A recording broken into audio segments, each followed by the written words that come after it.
तुलसी घाट पर कार्तिक मास में 500 साल पुरानी परंपरा नाग नथैया लीला का आयोजन हुआ।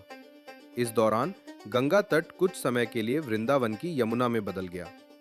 हजारों श्रद्धालु तुलसी घाट पर उस अद्भुत पल के साक्षी बने जब बाल स्वरूप श्री कृष्ण ने कालिया नाग का मर्दन किया।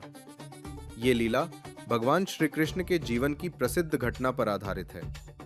इसे देखने के लिए देश विदेश से श्रद्धालु वाराणसी पहुंचे। हम तो अपने बचपन से ही देख रहे हैं ये, और इसमें यही हम लोग देखते आ रहे हैं, यही सुनते आ रहे हैं अपने पेरेंट्स से कि ये मतलब जो इसमें कालिया नाग रहता है, भगवान जी उन्हीं को मार करके ही अपने बॉल को ले आते हैं। गेंद खेलते हैं वो लोग, तो सब लोग बोलते हैं उसको मार के ही अपने ले आते हैं और अपने सखा लोग को देते हैं। और उस दौरान ये विषैला नाग रहता है, उसको कोई नहीं मार सकता है, उन्हीं को मार के, और ये पानी भी साफ सुथरा हो जाता है उनके वध से। ये तुलसीदास जी के समय से ये लीला चली आ रही है और नगनतैया कहा जाता है। जो भगवान श्री कृष्ण की लीला होती है उसका एक प्रसंग होता है जिसमें कालिया नाग का वर्णन होता है। भगवान श्री कृष्ण जमुना जी में जाते हैं, सखाओं के साथ बॉल खेलते हुए उनका बॉल चला जाता है। सखा लोग कहते हैं कि हे भगवान, जो तुमने श्री कृष्ण ये बॉल को फेंका उसे तुम ही लाओगे। भगवान जाते हैं जमुना जी में कूद के उस बॉल को कालिया नाग का वर्धन करते हुए उस बॉल को लेके आते हैं। फिर गंगा जी की एक जमुना जी की परिक्रमा होती है, उसके बाद आज की लीला का समापन होता है।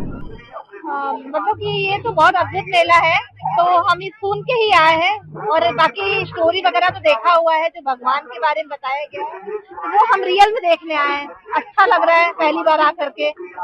हम हैं प्रॉपर बनारस के, पर रहते हैं लखनऊ से आए हैं। पौराणिक कथा के अनुसार कृष्ण ने यमुना में कालिया नाग के विष से भरे जल को शुद्ध किया था। इसी भाव को दर्शाने वाली ये लीला आज गंगा को प्रदूषण मुक्त करने का संदेश देती है। जैसे कृष्ण ने यमुना को शुद्ध किया, वैसे ही हमें गंगा की स्वच्छता के लिए जागरूक होना चाहिए। 500 साल पुराना है। 500 साल से हमारे दादा परदादा इसमें अपना सहयोग योगदान देते चले आए हैं। आज वो अवसर हमें मिला है। हम आज भाग्यशाली हैं कि आज वो अवसर हमें मिला है कि हमें सेवा करने का ये शुभ अवसर प्रदान किया गया है। क्या कहा जाता है कि गंगा जो है कुछ समय के लिए यमुना बन जाती है जब भगवान श्री कृष्ण। आज माँ गंगा, जो काशी में माँ गंगा बह रही हैं, ये यमुना का रूप धारण करेंगी। इसी पेड़ पे भगवान कृष्ण जो है तो कूदेंगे। ये कमल का फूल है, इसके अंदर कालिया नाग है, 7 मुंह वाला। वो जब भगवान कूदेंगे, बाहर आएंगे, तो ये सारी प्रक्रिया हम लोग ही देखभाल करते रहते हैं। बड़े अच्छे ढंग से भगवान को कैद करना, कमल में ले जाना, नाग पे उनको बिठाना, ये हम लोगों की अपना कला है। ये देखिए, ये लखा मेला इसको कहा जाता है। आज से 500 पहले से ही लाखों लोगों की भीड़ लगी रहती है। इस मेले का नाम है लखा मेला। आप देखेंगे अभी तो समय कम है, भीड़ लाखों का तादाद में जुड़ जाएंगे लोग। आनंद की बात कर रहे हैं, ये वृंदावन हो जाता है। यहाँ लोग सब राधे कृष्ण राधे कृष्ण। यहाँ आज कोई भोले वोले के चक्कर में नहीं, यहाँ सब राधे कृष्ण। पर्यावरण को लेकर क्या जी, आज ये गंगा जी जो है तो यमुना का रूप धारण इसलिए किया जा रहा है कि मतलब कि बहुत प्रदूषित हो चुकी है माँ गंगा। इसलिए दर्शाया जा रहा है कि यमुना में कालिया नाग विषैला कर दिया था पूरे यमुना को, तो गंगा को भी अब ये आज के युग के लोग विषैले कर दे रहे हैं, कूड़ा कचड़ा गंदगी फेंक कर। तो ये एक संदेश है कि कम से कम साफ सफाई स्वच्छता एक अच्छा संदेश है। देखिए, श्रीमद् भागवत का 10वें स्कंद का एक वो है कि भूलोक दूषिताम कृष्णाम कृष्णा कृष्णा हिना विभु तस्याम शुद्ध मनविच्छन सर्पम तम उद्वासयत्।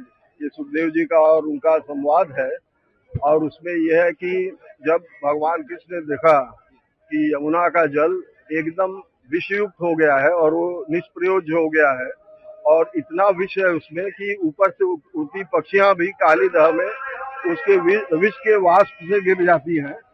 तो उन्होंने मन बनाया कि इस काली नाग को, जो कि असली कारण है इस प्रदूषण का, इसको मैं यहाँ से उद्वासित करूंगा। उन्होंने मारा नहीं उसको वहां से उद्वासित कर दिया और रमणक द्वीप में उद्वासित किया।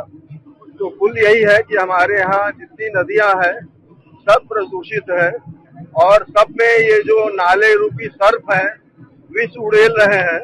तो ये आज के कंटेक्स्ट में जरूरी इसलिए है कि हमारे जल स्रोत ऐसे ही पवित्र है, क्योंकि ये हम लोगों की जीवन रेखा है।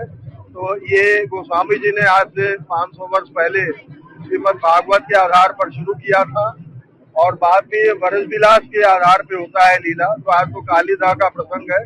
भगवान कृष्ण गेंद खेलेंगे यमुना तट पे और वो गेंद यमुना में चला जाता है और उनके मित्र सुदामा बहुत जिद करते हैं कि हमारा गेंद ले आओ। तो ये मालूम होता है कि उसमें वो कालीदाह का वो केंद्र है और वो जो जाता है वहां से निकल के नहीं आता है।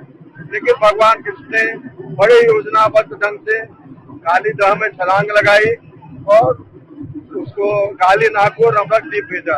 यही आज पूरा प्रसंग है और हम लोगों के मन में, क्या काशी के लोगों के मन में यह है कि भगवान कृष्ण आज साक्षात मूर्ति के रूप में दर्शन देते हैं। यहाँ आज के दिन कोई इन्विटेशन नहीं होता है। ये दिवाली के बाद चौथ के दिन ये लीला होता है, संपादित होता है और स्वयं लोग अपना यहाँ पर आते हैं।